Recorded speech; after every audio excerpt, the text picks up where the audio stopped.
ചെങ്ങന്നൂരിൽ പ്രസവിച്ചതിന് പിന്നാലെ യുവതി ഉപേക്ഷിച്ച കുഞ്ഞിനെ രക്ഷപ്പെടുത്തിയത് ഡോക്ടർമാരുടെയും പോലീസിന്റെയും സമയോചിത ഇടപെടലായിരുന്നു.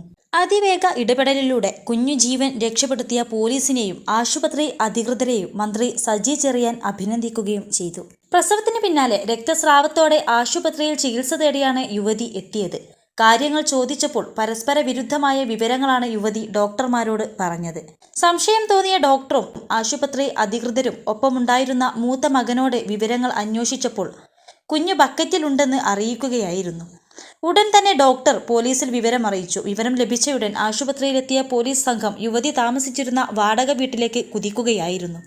ബക്കറ്റിനുള്ളിൽ തുണിയിൽ പൊതിഞ്ഞ ആൺകുഞ്ഞിനെ കണ്ട SI MC അഭിലാഷ് ബക്കറ്റും കുഞ്ഞുമായി ഓടി പോലീസ് വാഹനത്തിൽ ഉടനടി ആശുപത്രിയിൽ എത്തിക്കുകയായിരുന്നു. കുഞ്ഞിന് പ്രാഥമിക ശുശ്രൂഷകൾ നൽകിയ ശേഷം കോട്ടയം മെഡിക്കൽ കോളേജിലെ ശിശു വിഭാഗത്തിലേക്ക് മാറ്റി. പിറന്ന നാൾ മുതൽ അതിജീവനത്തിനായി പൊരുതുകയായിരുന്നു കുഞ്ഞിന് ദിവ്യജ്ഞാനമുള്ളവൻ എന്നർത്ഥമുള്ള നിഖിത് എന്ന പേരും നൽകി.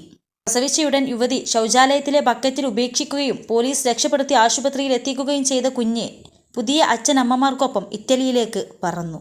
21 ലക്ഷത്തോളം സന്തുഷ്ടരായ ഉപഭോക്താക്കളും 2 ലക്ഷത്തോളം തിമിര ശസ്ത്രക്രിയകളും പൂർത്തിയാക്കിയ മലബാറിലെ ഏക കണ്ണാശുപത്രി Al Salama high hospital road, Perinthalmanna. പലരും ഏറ്റെടുക്കാൻ മടിച്ച കുഞ്ഞിനെ ഇറ്റാലിയൻ ദമ്പതിമാർ ദൈവത്തിന്റെ കുട്ടി എന്ന പോലെ സന്തോഷത്തോടെ ചേർത്തുപിടിച്ചു. ആറന്മുളയിലെ വീട്ടിൽ 2023 ഏപ്രിൽ 4-നാണ് ആൺകുഞ്ഞിനെ ഉപേക്ഷിച്ചത്. വീട്ടിൽ പ്രസവിച്ച യുവതി അമിത രക്തസ്രാവത്തെ തുടർന്ന് ചെങ്ങന്നൂരിലെ ആശുപത്രിയിൽ ചികിത്സ തേടുകയായിരുന്നു. ഗുരുതരാവസ്ഥ തരണം ചെയ്ത് ശിശു സംരക്ഷണ കേന്ദ്രത്തിൽ വളരുകയായിരുന്നു. ഇവിടെ നിന്നാണ് ഇറ്റാലിയൻ ദമ്പതിമാർ കുഞ്ഞിനെ ദത്തെടുത്തത്.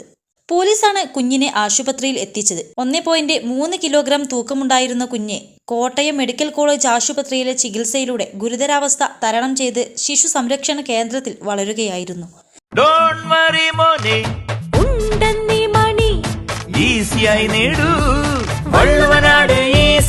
ആവശ്യം ഏതുമാകട്ടെ, പണം ഞങ്ങൾ തരും.